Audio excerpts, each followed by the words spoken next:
And those get excited because the God that we serve is a master architect. And so he had Queen Esther in the right place. Because if anybody could advocate for the Jews, surely Queen Esther would do so. Does not make mistakes. God does not move accidentally. And so everywhere we are, the very jobs that we have, the education that God has allowed us to receive, God put us in these places on purpose. And we should never get so big-headed to the point where we say, I have arrived. Because it does not matter how many degrees you have on your wall. It doesn't matter how much money you have in your bank. It does not matter how much you hang out with the influential people of society. God has you where he wants you to be, to do what he wants you to do. B, God does not want us to just lay up because we have arrived. I tell people all the time, when I think about the job that I have in the secular world, and I'll tell people all the time, I have been put in that job for a reason. And because I am in this job, I'm going to do what I am supposed to do. Not going to tell it, but I will say this. The reason why I thank God for my job is as a hiring manager, God has put me in position to give not just anybody a chance, not just to single out people because of some characteristics such as their gender or their race. But I say all the time, God put me in. And so I tell myself all the time, and I tell even the managers that report to me, I said, choose the best person for your position, because just as I have been put in my position for a reason, you are in your positions for a reason. God does not want us to go along just to get along. Too much in our society where people see things that are wrong, people see injustice, people see disparities, people see inequality, people see inequity, but just do nothing. Think about how saved we are.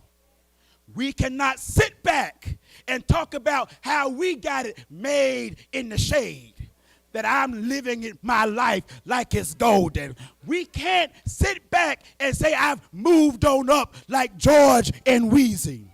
God has put us in the places where we are to make a difference.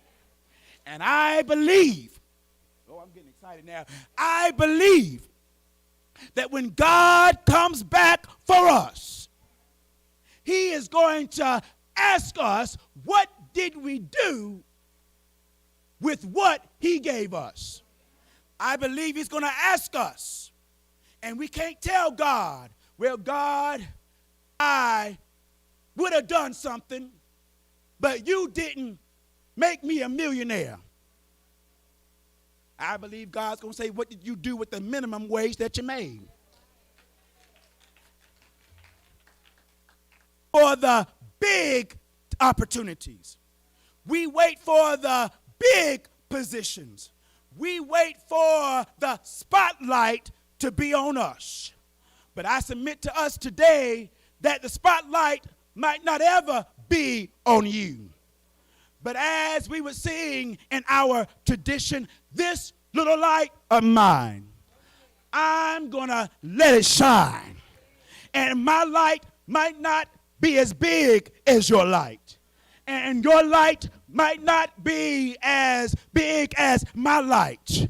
But guess what? God gave each one of us a purpose and a calling in life. And God does not want us to sit back while other people are going through and just say, I'm going to pray for you. If that's all you doing, then you're not doing enough.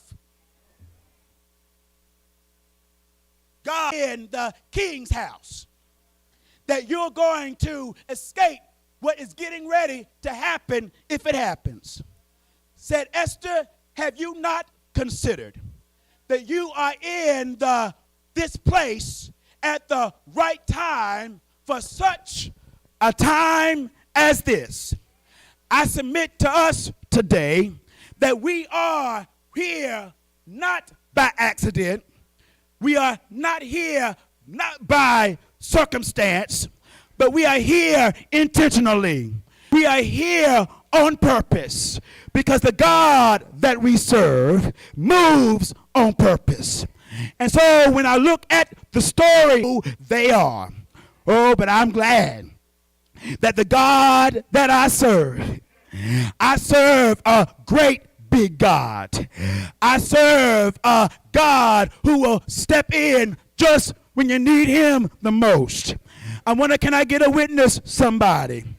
Is there anybody here on today that when you look back over your life, you can see where the Lord stepped in when you needed him the most? There you might have a testimony where folks have lied on you, where folks have scandalized your name. You might have a story where people have plotted to do you evil. But I am so glad that we serve a God. My God is a big God, is a great God. My God is a powerful God. My God is a battle axe in the time of a storm. My God will be able to do what we need him to do. But when I look at the story of Esther, Mordecai said, have you not thought that you have been put in this position for such a time as this? Now is the time, Esther, to go in front of the king. It's the time. Amen. You might not have permission from the king, but you got permission from the King of Kings and the Lord of